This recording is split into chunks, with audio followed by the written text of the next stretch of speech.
Para impartir la conferencia del día de hoy la va a impartir la licenciada Rocío Ávila Azad. Ella tiene una licenciatura en Filosofía por la Universidad La Salle. Tiene la especialidad en Logoterapia por la Sociedad Mexicana de Análisis Existencial y Logoterapia. Tiene el diplomado en Tanatología por el Instituto Mexicano de Tanatología C. Es tallerista con diversos temas de desarrollo humano. Docente desde hace tiempo, orgullosamente, del Instituto Mexicano de Tanatología C, y es autora del libro Cómo enfrentar el proceso doloroso ante la muerte de un ser querido, además de dar consulta privada. Yo le quiero agradecer y a su vez ceder el micrófono y pantalla a la licenciada Rocío Ávila Azad para impartir la conferencia La muerte en el pasado, en el presente y en un probable futuro. Muy buenas tardes, bienvenidos a la conferencia de la muerte en el pasado, en el presente y en un probable futuro. La muerte es el gran enigma que a veces nos resulta muy difícil de definir.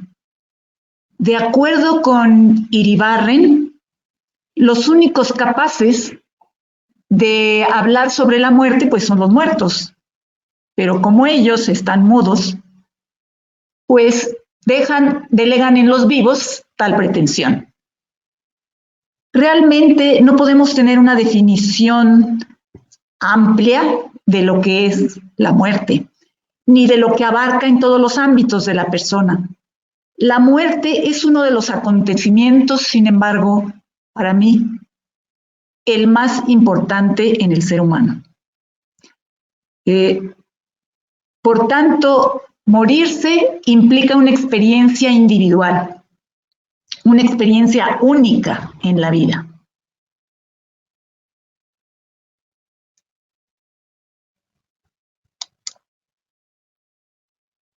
Vamos a basarnos en lo que más nos interesa, que son las actitudes que tenemos frente a la muerte, que solemos tener en diferentes épocas que ha tenido como respuesta el ser humano, ¿no? Las actitudes realmente frente a la muerte, pues responden o son productos de la educación y varía en función del contexto cultural. Está muy relacionada con la visión personal y la posición que se ocupa por cada persona. Cuenta mucho, desde luego, las experiencias que ha tenido la persona relacionadas con lo que es la muerte, ¿no? A lo largo de la vida, pues vamos experimentando diferentes pérdidas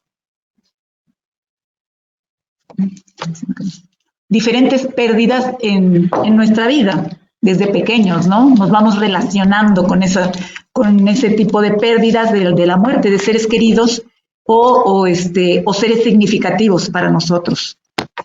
Algunos dejan más huella que otros, desde luego, ¿no? Algunas son más significativas que otras. Miren, de acuerdo a Concepción Poch, es una historiadora, en su libro El amor, existen diversas actitudes frente a la muerte, que son las siguientes. La primera sería la negación. Es negación o indiferencia. Esta es una actitud donde se esquiva al máximo la presencia de la muerte, todo lo relacionado con ella, ¿no? Incluso hasta la reflexión de lo que es la muerte se trata de evitar, ¿no? Viviendo realmente como si no existiese, como si la muerte no fuera una realidad, ¿sí? Entonces, por esto se niega. Finalmente, lo que se logra con esto, lo que se ha logrado culturalmente, es que la muerte venga siendo un tema tabú, donde no es abocado, donde no es llamado y donde no se abre generalmente en ningún grupo de la sociedad, regularmente, y sobre todo, esta ha sido una práctica occidental, más de nuestra cultura occidental. Otra actitud que es la actitud desafiante, ¿no? Pues en segundo lugar, existen personas que se acercan a la muerte, pero de una forma omnipotente, ¿no? Desafiando a la muerte. el típico jugarse la vida, ¿no? Como si no fuésemos nunca a morir jamás. Esta es una actitud muy frecuente. Si nos fijamos y si vemos, por ejemplo, ahora con esta experiencia de la pandemia, muchas personas, dado que la pandemia nos hizo acordarnos que somos seres finitos y que en algún momento estábamos peligrando y que podemos peligrar, ¿no? Y que en muchos hogares, desgraciadamente, pues hubo muertos por el contagio, ¿no? O amigos o compañeros, nos enteramos, ¿no? Bueno, pues, ¿cómo se vio la actitud en muchas personas? Una actitud prepotente de decir, no, la verdad, pues yo no me voy a cuidar, ¿no? ¿Para qué? ¿Para qué? No exageres, ¿no? A mí no me va a pasar, ¿no? ¿Cómo? A mí no me voy a contagiar y menos me voy a morir, ¿no? Entonces, es esa actitud que se llega a dar en muchas personas. La siguiente actitud es una actitud de miedo y angustia, ¿no? Es un pesimismo y una desesperanza. Digamos que este es un polo opuesto, ¿no?, al anterior, en donde se llega uno a preguntar, las personas, pues ese miedo, ¿no?, hace surgir muchas preguntas, ¿no? ¿Qué sentido tiene la vida y la muerte? ¿No? ¿Cómo y cuándo voy a morir? Y se vuelve una especie de obsesión, ese miedo, que hace que temas ante todo, ¿no? Probablemente aquí vemos también cómo la reacción de muchos fue, bueno, la gran mayoría, no podemos decir que no nos dio miedo, ¿verdad? Y que no nos da miedo el contagio, pero sin embargo, hay exageraciones, personas que no quisieron ni siquiera salir, ni siquiera asomarse casi por la ventana, ¿no? Por temer al contagio, y más que el contagio es temor a la muerte, ¿no? Entonces, en algunos, pues, el miedo se alimenta por lamentar, el no acabar muchos proyectos, el no aceptar la finitud básicamente de nuestra existencia, ni tampoco, pues, la enfermedad, o definitivamente a morir con un sufrimiento y un dolor físico. Y, bueno, la cuarta postura, la cuarta actitud ante la muerte sería la liberación o alivio, ¿no? Esta es una creencia que se puede tener en ciertas, algunas ideologías, que es liberar el cuerpo y la mente de una existencia dolorosa, dependiente o rutinaria, gente que ya está cansada, o gente también que tiene alguna enfermedad y que francamente pues ya no desea morir. Esta es una postura pues un poco cuestionable por la situación de la eutanasia o el suicidio, ¿no? Porque puede llegar a ese aspecto, ¿no? A ese extremo de tomar por decidir, pues la verdad es que me quiero liberar, pero me quiero liberar del dolor, ¿no? Y entonces, bueno, huyo, así como me quiero liberar de un problema, y entonces es cuando pues hay gente que, liberándose de problemas y conflictos tan fuertes, opta por suicidarse. Pero bueno, aquí se toma como liberación del cuerpo y de la mente. Tenemos una quinta postura o una quinta actitud, que es la de aceptación. Quizás es es una actitud de realismo y aceptación de la muerte como una realidad que es radical y auténtica, ¿no? Pudiéramos decir que es una postura la más sana, ¿no? Y es porque realmente somos conscientes, llegamos a ser conscientes de ese carácter de nuestra finitud, ¿no? No desde un punto de vista trágico, ¿no? De decir, híjole, no, pues ya me voy a morir. No, sino es la aceptación de lo que finalmente va a llegar, ¿no? Al ser humano, pues así como nacemos, reproducimos, pues tenemos un final en la vida, ¿no? Entonces, bueno, no es trágico entonces la postura, porque aquí hay una educación para valorar la vida y para ser responsables en la vida, y especialmente para saber enfrentar situaciones muy difíciles y dolorosas que el destino pues nos va a presentar, ¿no? La muerte entonces nos puede educar como un principal agente de cambio en nuestras vidas, porque si yo sé que soy finito y yo sé que tengo un tiempo límite, tengo que responder ante la vida y tengo muchas cosas que hacer. De hecho, como dice Víctor Frankl, el ser finito nos llama a nuestra responsabilidad. Ok, de acuerdo a Rafael Mantegazza, decía, para hablar de muerte hay que aprender a morir.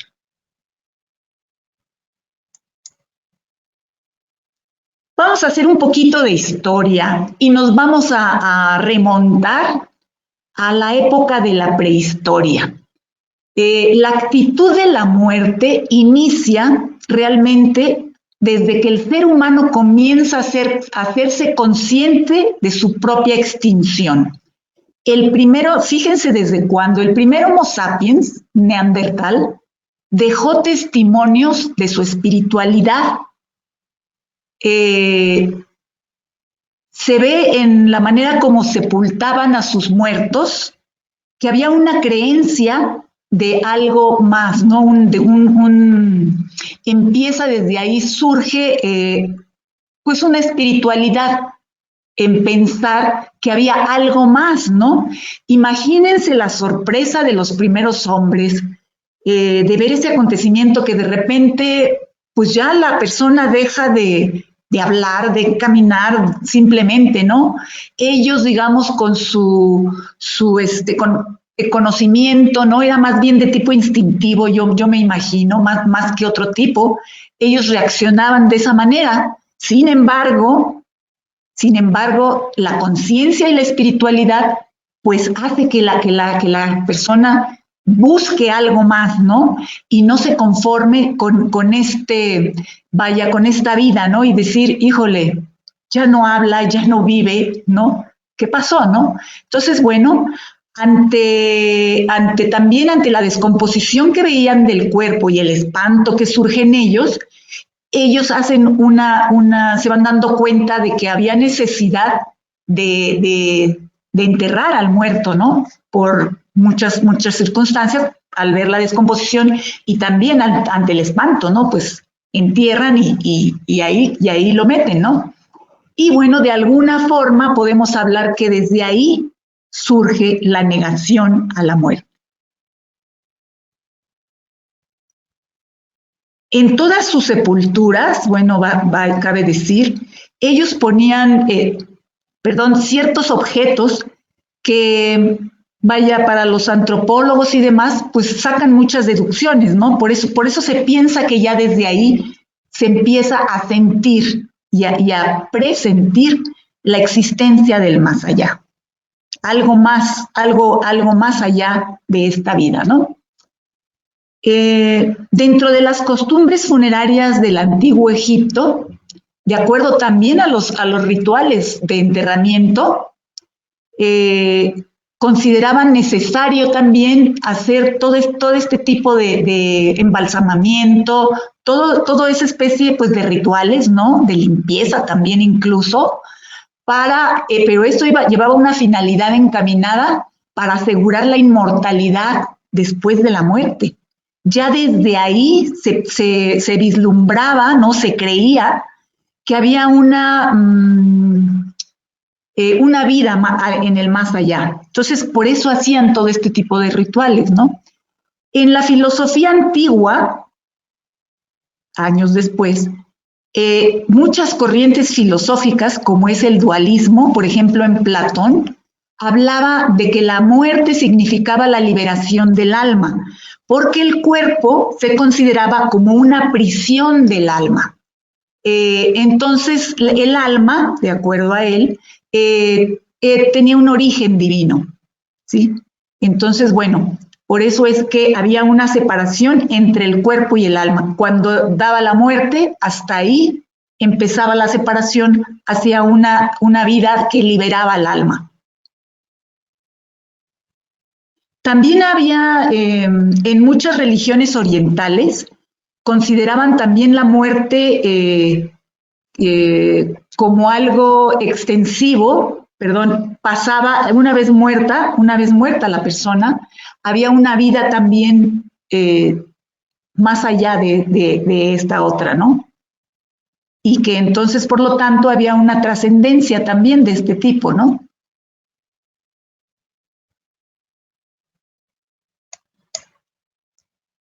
Bueno, si nos vamos también a la época en el año de 1021 más o menos, de acuerdo a un historiador francés que ya murió, él hizo muchas obras, tiene unas obras muy, muy buenas, muy extensas.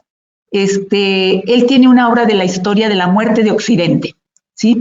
Él dice que él denomina a la muerte en esta época como una muerte domesticada, ¿no? La muerte se domesticó. Él se refiere a que había un sentimiento de muerte que era una convicción íntima de las personas, ¿no? Por ejemplo, en Francia, dicen la Francia romántica del siglo XIX, por ahí en 1874, dice, las personas no tenían prisa por morir.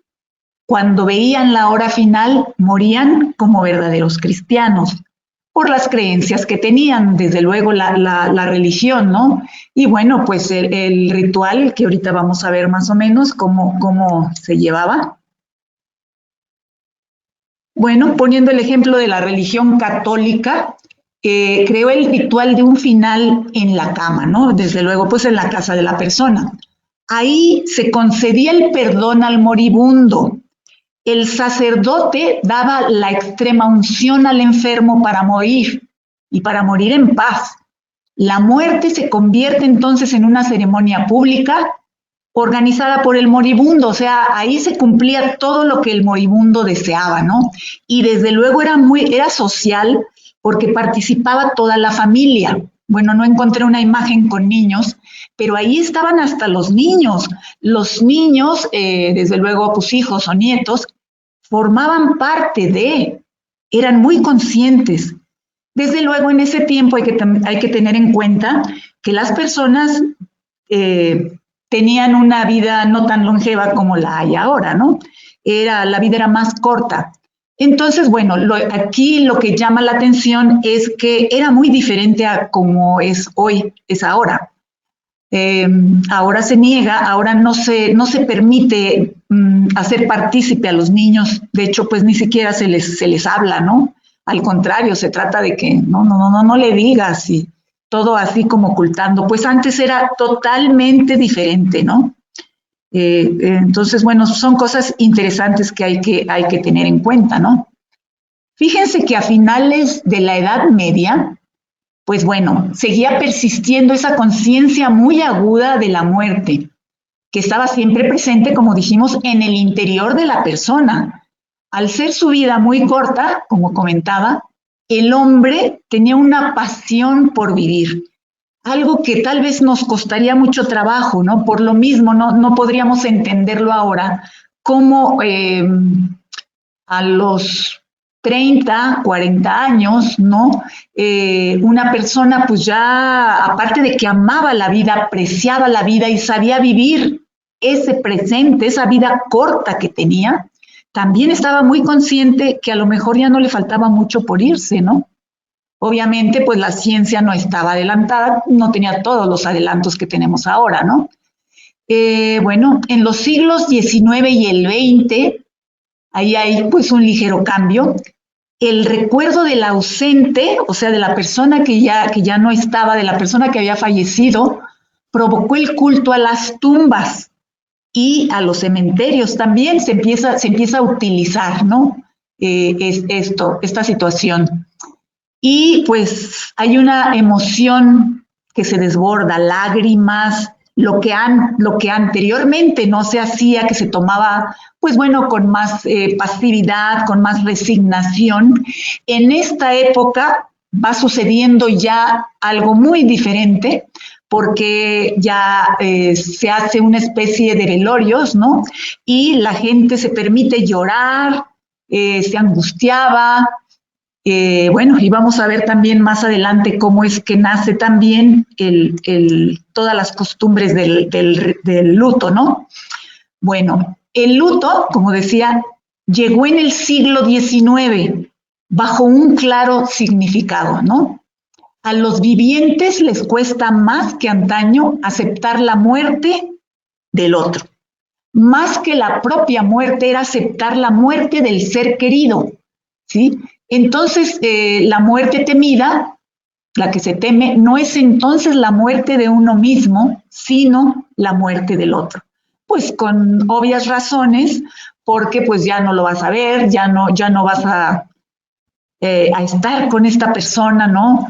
Ya se va, ¿sí? Y bueno, duele más, desde luego, la muerte de la otra persona, ¿no? A veces angustia más y piensa uno más cuando se va alguien a quien tú quieres mucho, con quien tienes mucho cariño, alguna persona a la que aprecias, algún familiar directo, piensas a veces más en la muerte del otro que en la propia, ¿no? De hecho, el día de hoy, hablando en una clase de esta situación, en un ejercicio nos dimos cuenta también que muchas veces también esa especie de no pensar en uno, en la muerte, es una especie también de negación, ¿no?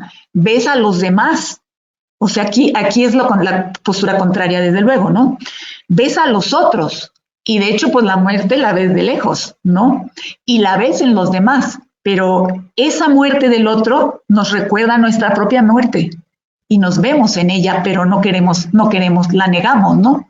Y bueno, entonces regresando acá, en el siglo XIX, pues nace el culto a las tumbas y a los cementerios. Ahí esto ya se vuelve una costumbre, ¿no?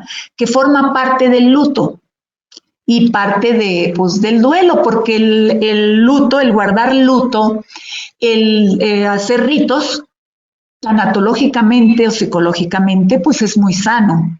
Es como un canal, ¿no? Es para un desahogo de la pena, ¿no? Del dolor. Forma parte de. Bueno, pues fíjense que, curiosamente, en los Estados Unidos, ya desde hace poco más de un siglo, empieza a haber un cambio totalmente, ¿no? En cuanto a todos estos ritos y demás. Aceptar la muerte, finalmente, se convierte en una actitud perdedora. Pasa a ser un tema tabú. De hecho, se dice que en Occidente, desde ahí se origina el ver a la muerte como un tabú. ¿Sí? ¿Por qué? Pues porque muerte se va asociando con algo oscuro, con algo, pues, nada agradable, ¿verdad? Como algo incluso que huele mal, que no quiere saber, pues, absolutamente nada de eso. Y aquí, pues, hay una negación rotunda. La muerte es una actitud de negación rotunda, ¿no? Se abandona definitivamente, fueron los primeros que dijeron aquí nada de luto, aquí nada de negro, ¿no?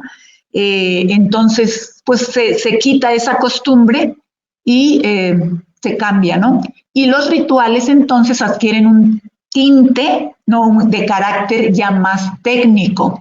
¿Por qué? Porque entonces la gente ya deja de morir en sus hogares. La gente, bueno, pues ya se ponen de moda los hospitales, la gente ya mejor se va a morir a un hospital. Y finalmente se cambia entonces el ambiente del hogar, ¿no? Por el ambiente de un hospital, de un ambiente frío. Pero bueno, así lo vieron ellos, así lo prefirieron, ¿no? Y dejan entonces a que ya todo el ambiente y todas las decisiones sean tomados por un médico y por su equipo. ¿Sí? Se pasa, digamos, esa responsabilidad incluso de tomar decisiones de qué se va a hacer, no sé, todo lo que implica la cuestión médica, ¿no?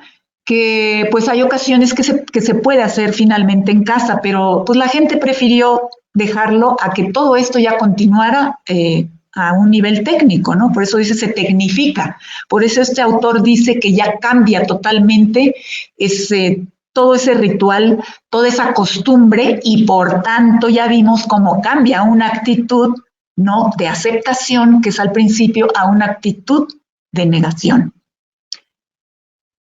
Bueno, también vemos cómo más adelante, de ahí también surge también la incineración, ¿no? Ahí mismo también en Estados Unidos. Los funerales se convierten en un producto mercantil. Esto fue ya en la segunda mitad del siglo pasado. Y entonces, pues es una costumbre donde entra ya el mercantilismo, ¿no? Pues, no sé, las cajas de tal o cual cosa para el muerto, los velorios, las salas, ¿no? Ya las agencias como, no tanto como son ahora, pero empezaban ya más o menos a ponerle que si le ponemos esto, que si le ponemos lo otro, y les va a salir en esto, y les va a salir en tanto, ¿no? Entonces se empieza a ver ya un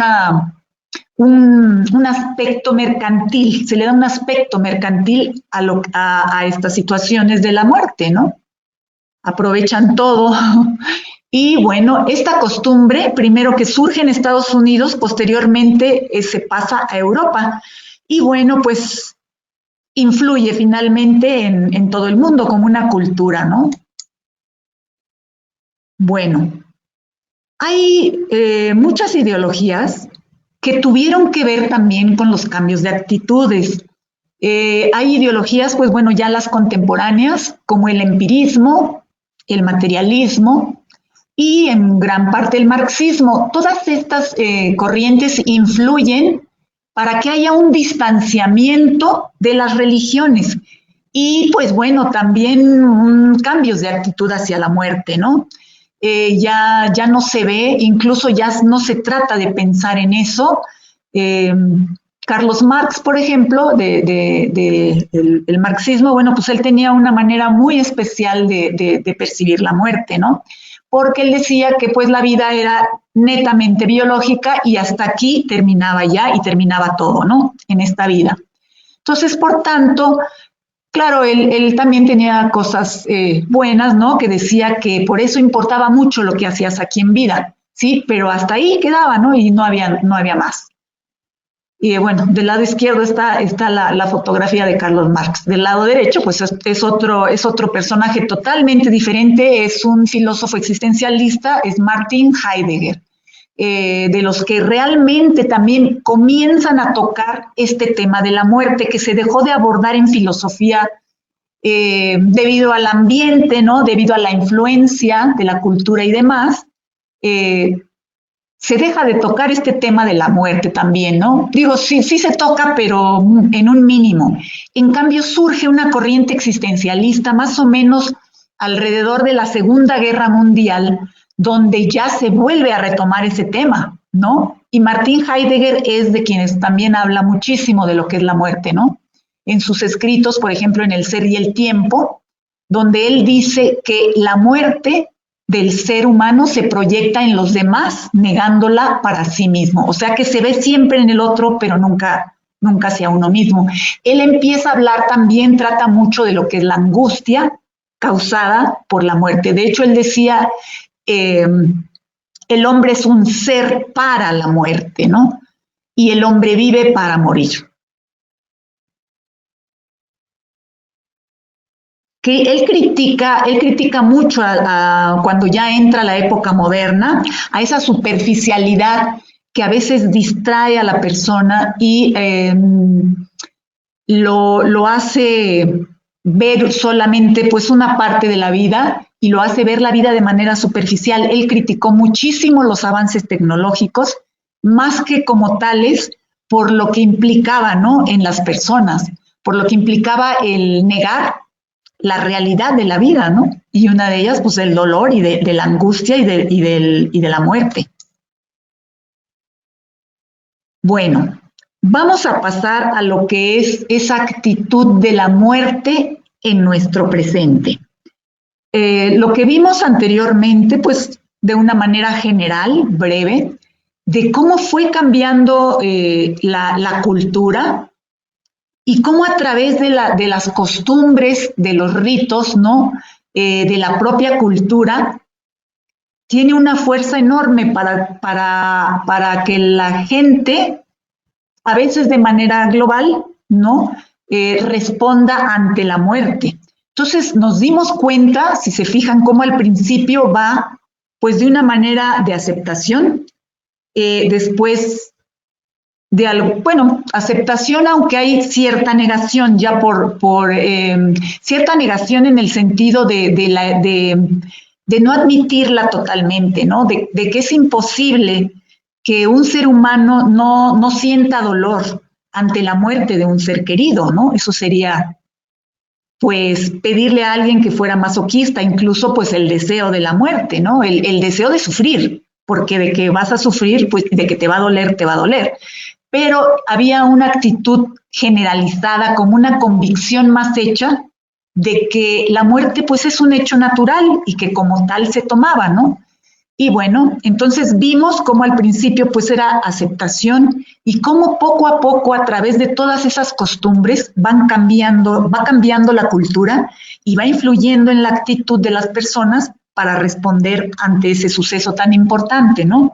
Entonces, pues bueno, vamos a ver ahorita lo que es la muerte en la actitud de la muerte en el presente, ¿no?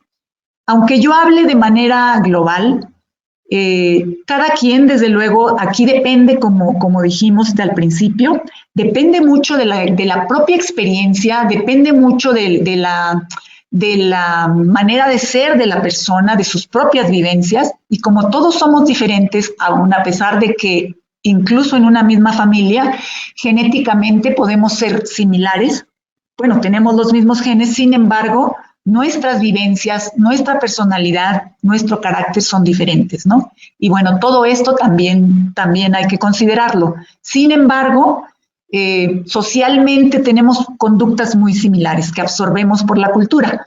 Bueno, entonces la actitud de la muerte en el presente,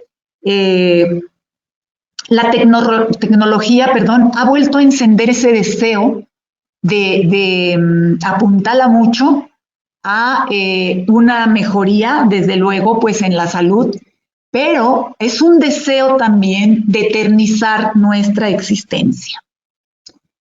En las investigaciones, si ustedes ven, ya se está hablando mucho de lo que es, bueno, la medicina regenerativa y el estudio del genoma humano. En el genoma humano están ya, al parecer, con cierto adelanto.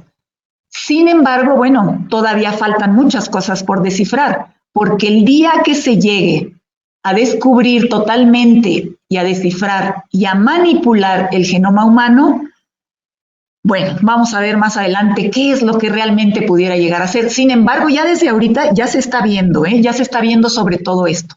Se está intentando también ya frenar el envejecimiento. De hecho, si ustedes ven la manera como vivimos, es una actitud de negación y también es una actitud en ocasiones desafiante.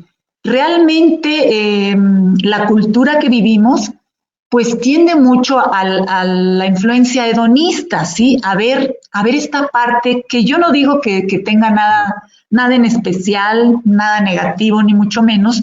Sin embargo, como que no vemos, no queremos ver o no nos gusta ver la realidad en su complejidad, ¿no? De lo que es, ok, la alegría, el placer, pero nos falta ver también esa parte dolorosa, ¿no? No podemos hacer un caso omiso a ello, ¿no? Entonces, bueno, yo lo veo como una actitud de negación y en ocasiones también, como digo, desafiante. Y pues bueno, puse de ejemplo más o menos esto de la pandemia, que es una actitud en mucha gente, y así vemos gente que le gusta arriesgarse, gente que no le importa no cuidarse, ¿no? Exponerse a todo porque se sienten, no sé, Superman, se sienten omnipotentes ante muchos sucesos, ¿no? Creen que a los demás les va a pasar, pero que a ellos jamás. Yo jamás me enfermo, yo jamás me pasa nada, o si me pasa algo rápido, me levanto y rápido me repongo, ¿no? Y bueno, pues todo esto también la cultura no nos ayuda, ¿no? Entonces, bueno, finalmente la muerte ahora sí viene siendo un tabú en las familias. Díganme ustedes, ¿cuántas personas realmente abren este tema de hablar de la muerte con sus hijos? Los padres con sus hijos, probablemente, no puedo generalizar, probablemente lo hagan, ojalá que lo hagan, porque generalmente no se hace en una casa, no se hace en una reunión. Obviamente la reunión pues tiene su carácter de ir a pasarla bien, ¿no? Pero si tú ves, es lo que comentaba en la mañana, si tú ves a alguien, por ejemplo, en una reunión que está pasando por un momento difícil, ¿qué es lo primero lo primero que se te ocurre hacer en lugar de escuchar, en lugar de acompañar, en lugar de consolar? Pues quieres callarlo, o te lo llevas, o no, mira, o después le das un abrazo y le das a entender que mejor hable de eso después, ¿no? En lugar de abrirse, en lugar de darle la oportunidad de desahogarse, ¿no? ¿Qué cosa necesita? No sé, en lugar de apoyarlo en ese sentido, pues lo que hacemos es callarlo. Y es una negación, desde luego, ¿no? Entonces, ¿cuántas veces también se sabe de que hay maestros que hablan con sus alumnos sobre este tema? Muy poco realmente se habla, y sobre todo no en el sentido más que biológico, en el sentido emocional, que es lo que nos falta, en el sentido espiritual, ¿no? ¿Cuántas veces también un médico habla con su paciente, con un paciente en terminal, con un paciente que incluso quiere, que se siente, tiene muchas dudas, ni siquiera se dan tiempo a veces a ellos mismos para reflexionar sobre este tema? Entonces, por eso digo, que sigue siendo un tabú en la realidad para nosotros abrir estos temas tan importantes, ¿no? Y pues bueno, es la concepción del hedonismo que es lo que más impera en nuestra cultura y en nuestros días. Ahora bien, hago un paréntesis porque en la pandemia, en la pandemia tuvimos, pues bueno, muchos casos, desgraciadamente, gente que falleció, y hubo gente que sigue pidiendo apoyo tanatológico, apoyo psicoterapéutico, que entonces sí ya nos cimbró a todo mundo, la verdad, nos hizo recordar que en cualquier momento nos podía tocar o nos puede llegar a tocar, ¿no? Entonces hubo gente que volteó a ver y dijo, caray, ahora sí estoy viendo que puede estar cerca, o recuerdo, esto me recuerda, ¿no? Que soy un ser finito. Pero yo pregunto, ¿por qué esperar a que se susciten este tipo de acontecimientos para ponernos a pensar en esto, ¿no? Y para vivir, que es lo más importante, porque la muerte y la vida están totalmente ligados, ¿no? La muerte te hace más responsable de tu vida y te hace que trates de vivir la vida tal como es, darle el valor, no postergar cosas, no dejar cosas para mañana. Entonces, por eso es que este tipo de situaciones nos simbran, ¿no? Nos hacen reflexionar mucho. Cuando menos, bueno, a mí me comentaron, me llegó gente que, bueno, por una o por otra situación, me hicieron ese comentario. Rocío, esta situación me hizo pensar y reflexionar muchísimo sobre muchas cosas. Y es simple y sencillamente es porque uno ve cercano a la muerte. Eso es lo que te hace hacer las cosas. Y si fuéramos más conscientes de esto, probablemente actuaríamos de otra manera, ¿no? Probablemente le daríamos más peso a las cosas que realmente deben de tener y no a las que no lo tienen. Bueno. ¿Qué pasa con esas actitudes, pues, de negación? Realmente lo que nos sucede es que nos vulneran más de lo que ya somos, nos fragilizan cada día más. De hecho, pues escuchar sobre la muerte nos estresa y nos angustia demasiado. Eso sí, pues bueno, es natural, ¿no? Pero entre menos lo abordemos y entre más lo neguemos, pues más nos va a angustiar y nos va a estresar, ¿no? Bueno, y pues esto que les estaba comentando, la experiencia de la pandemia probablemente nos recordó nuestra finitud. personas que perdieron, hubo muchas, ¿no? Familiares, amigos o compañeros de trabajo, pues fueron a buscar apoyo, ¿no? Y pues es por eso que ahora se le está dando más importancia a todo este campo, ¿no? Y pues, ¿qué decir de personas que trabajan en hospitales, de personas que se vieron ahí, en esos ambientes tan fuertes, ¿no? Aguantar el estrés y demás, y ver a la muerte día a día. El otro día, en una clase precisamente de ética, de cuidados paliativos, donde había médicos y había enfermeras, se hizo el comentario de que en un día hubo muchas personas que fallecieron, personal médico. Bueno, me supongo que fue personal médico y personal administrativo. Y bueno, pues es muy triste, ¿no? Pensar en eso y digo, hago este paréntesis porque pues también hay que considerar la labor que están llevando a cabo ellos. Se están jugando la vida, a muchos les ha costado la vida. Y bueno, todo es pues por ayudar a los demás, es su profesión, ¿no? Entonces, bueno, finalmente todas esas actitudes de negación, de desafío a la muerte, pues lo que logran es vulnerarnos más. Ahora vamos llegando a lo que es una visión del futuro. Yo aquí quisiera como que diéramos vuelo a nuestra imaginación y que nos tratemos de ver en un futuro, más o menos una mirada al futuro de los años 30, del 2030 o 2040. No soy profeta, no soy vidente, ni mucho menos. Sin embargo, hay cosas que a lo mejor se pueden, en cierta forma, predecir. Y sobre todo yo me estoy basando un poco en las investigaciones y en los adelantos que han existido, ¿no? Bueno, imagínense en el 2030, ¿quién cree que se iba a llegar? Yo no sé, yo lo dudo, o en el 2040, una ciencia sumamente sofisticada, muy desarrollada, donde hay un control de chips por todos lados. La información y los requerimientos que se necesitan están a la orden del día en segundos, ¿no? Lo que ahora a lo mejor lleva horas o puede llevar días, muy probablemente en ese tiempo se consiga en segundos. Si se logra modificar, vamos a poner que ya se modificó el genoma humano, se logra detener el envejecimiento total. Ya no va a haber personas con arrugas, canas, no sé, no vas a ver personas viejitas, ¿no? Las que llegaron, pues bueno, llegaron, y las que no, llegan, siguen cumpliendo y cumpliendo años. Y atáquense o admírense más bien, porque se está pronosticando, si es que así será, que se va a llegar a una longevidad de 160 o 180 años.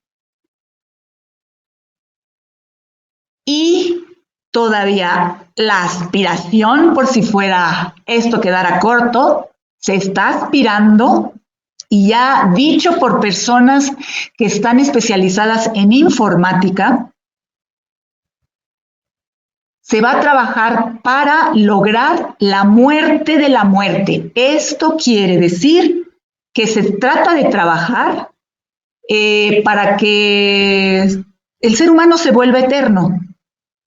¿Se logra o no se logra? No sabemos. La verdad, yo tengo mis dudas y ojalá la verdad que no se logre. Pero bueno, eso es en lo que se está trabajando y se dice realmente así con todas sus letras, ¿no? ¿Qué podríamos pensar si realmente se llega a eso? Independientemente que yo lo dudo por muchas situaciones, porque a pesar de que la ciencia va avanzando, y claro, eso es lo que se debe de hacer, imagínense que llegue el día en que no hay enfermedades, en que la gente no va a envejecer, no vas a pasar probablemente de alguna X edad, y en que todavía yéndonos más, pues no se van a morir, que sería para mí terrible, ¿no? Pero bueno, eso es nada más una probabilidad. Pero falta pensar qué pasaría, así como sucede esto que sucedió de virus diferentes, como el COVID-19, y que cada vez están saliendo y saliendo y saliendo nuevos virus, ¿no? Y enfermedades nuevas. Entonces, probablemente esto retrase o detenga a estas aspiraciones que se tienen. Bueno, haciendo también yo un poquito de uso de mi imaginación y pensando que se pudiera dar alguna situación similar, qué actitudes ante la muerte se pudiera tener en un probable futuro.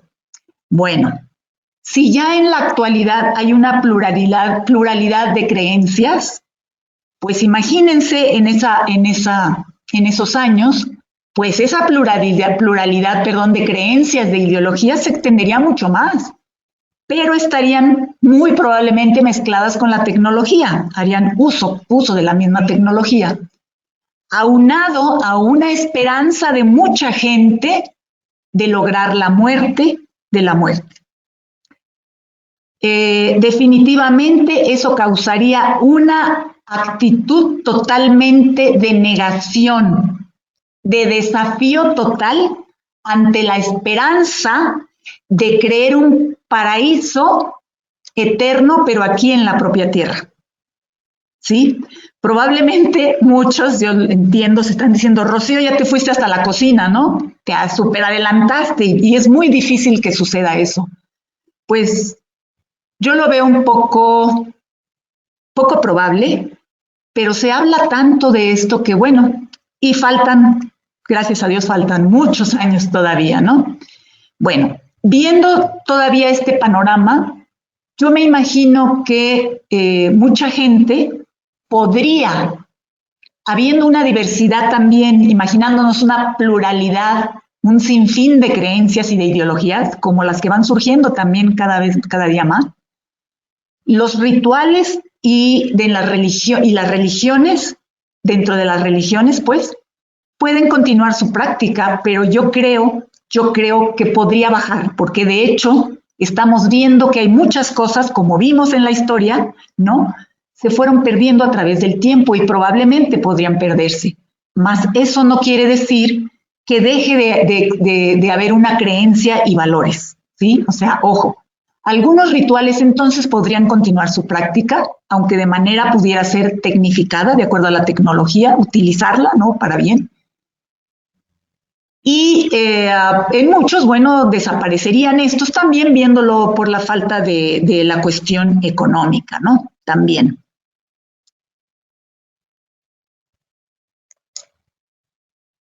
En algunos también, dada la vida, ¿no? Si uno se imagina una vida muy longeva y una vida llena de tanta tecnología, si ya ahorita hay muchas situaciones de estrés y de depresión y de angustia, yo siento que se podría incrementar de alguna manera la depresión por el simple cansancio y hastío de vivir en la vida, ¿no? Tanto tiempo. Así como lo vemos también en personas que muchas veces, como dicen, la vida cansa. Y llega el momento en el que, pues, ya sea que por alguna enfermedad o por alguna situación también hay edades, generalmente, pues se tiende a deprimir, ¿no? La persona. Bueno, entonces, en algunos se incrementaría la depresión por cansancio, hastío y por un sinsentido de la vida, ¿no? Desgraciadamente, vemos cómo a veces la tecnología, y no es la idea, no se está utilizando la tecnología como un medio, sino se está viendo como un fin en sí mismo. Y entonces, al no verla como un fin en sí mismo, al verla como un fin en sí mismo, hace que uno se distraiga, ¿no? de la misma realidad. Y a veces te abocas tanto a eso y se va uno más a lo superficial, ¿sí? Y nos olvidamos de lo que es importante y de lo que es verdaderamente trascendente. Bueno, entonces, otros, yo estoy poniendo aquí un panorama, dado que hay pudiera haber una gran diversidad de ideologías, otros probablemente asentarían más sus valores y tratarían de darle un gran sentido y una significación a su vida. ¿Por qué? Habiendo tanta información, habiendo tenido tanta experiencia, ¿no? A lo mejor al haber vivido tanto, pues bueno, encuentran la manera, por medio de sus valores, de significar y de darle un sentido real a su vida. Bueno, yo pongo también que puede ser una etapa muy importante, como incluso la tenemos ahora, de una elección y de conciencia. Muchas actitudes ante la muerte, se van a dar todas las actitudes, ¿no? Como se han dado probablemente en un futuro y ahora también, ya se empiezan a dar todas las actitudes que vimos, que fue negación, la actitud desafiante, la actitud de angustia, la actitud de liberación y la actitud de aceptación, ¿sí? Y bueno, de la realidad, ahora, aceptación, si en ese tiempo ya se llegara, pues, a esa aspiración de la muerte de las muertes, pues bueno, ahí ya finalmente pues ya no cabe ninguna de las actitudes porque pues ya no se morirían. Pero no estando todavía o que todavía faltara tiempo en lograr esa meta que en algunos se está dando, pues ahí todavía tendrían que aceptar la muerte, ¿no? Y habría quien aceptaría la realidad del presente, de ese presente todavía, aunque muchos están soñarían en ese tiempo, que ya a lo mejor ya falta poco y nos vamos a eternizar, ¿no? Pero hay otros que se plantan en la realidad y dicen todavía no es, y bueno, acepto mi realidad de que mi presente todavía es finito. Ok, bueno, después de todo esto, de haber escuchado toda esta historia y pues un poco de imaginación, a mí me recordó mucho una novela de José Saramago, un portugués, que se llama Las intermitencias de la muerte. Ojalá lo leyeran, es interesante, ¿no? Bueno, vamos a las conclusiones. Finalmente, y en nuestro presente, podríamos decir, Octavio Paz decía que somos un solo tallo con dos flores gemelas. Vida y muerte no son mundos contrarios, ¿sí? Vida y muerte son instantes, alternancias que hacen del universo una totalidad indestructible. En la vida hay placer y hay dolor. En la vida hay alegría y también hay sufrimiento. En la vida hay luz, pero también hay oscuridad. Y existe la vida, el nacimiento y la muerte. Todos son polos complementarios que fluyen en nuestra vida. Así es la vida realmente, ¿no? Entonces, es importante tener conciencia de nuestra propia existencia y esta implica muchos cuestionamientos. El preguntarme, ¿no? ¿Para qué estoy aquí? ¿Qué huella quiero dejar en los demás? ¿A cuántas personas conocemos que han cambiado el estilo de vida aún cuando han tenido una experiencia cercana a morir? Hay muchas que no han cambiado y hay otras que probablemente sí lo han cambiado, ¿no?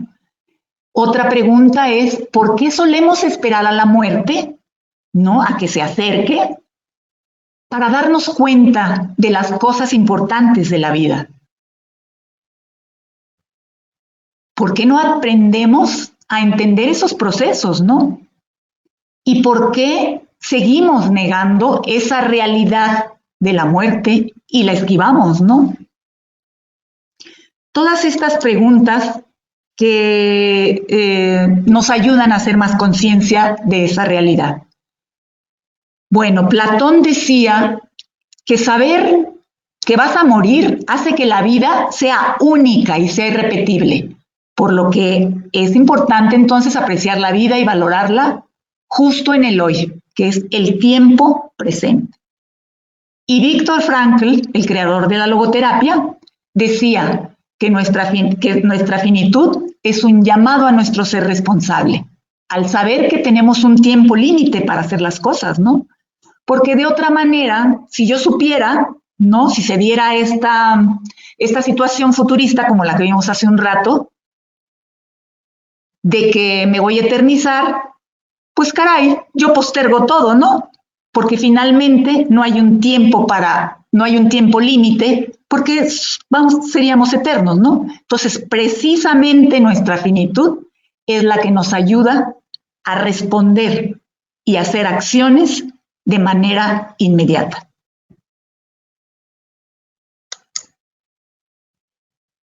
La vida finalmente pues es dinámica, es cambiante. Todos sus movimientos siempre proyectan una energía, ¿no? Una energía pues infinita también, ¿no? Finalmente, la ley natural de la preservación de las especies requiere de un equilibrio entre la vida y la muerte. Para que pueda seguir existiendo la vida, pues forzosamente tiene que darse la muerte. Unos llegan, otros se van. El suceso de la muerte hay que tenerlo muy presente, no es ningún castigo como a veces lo vemos o lo queremos ver, ¿no? No es tampoco una desgracia, sino es un hecho inevitable en nuestra existencia.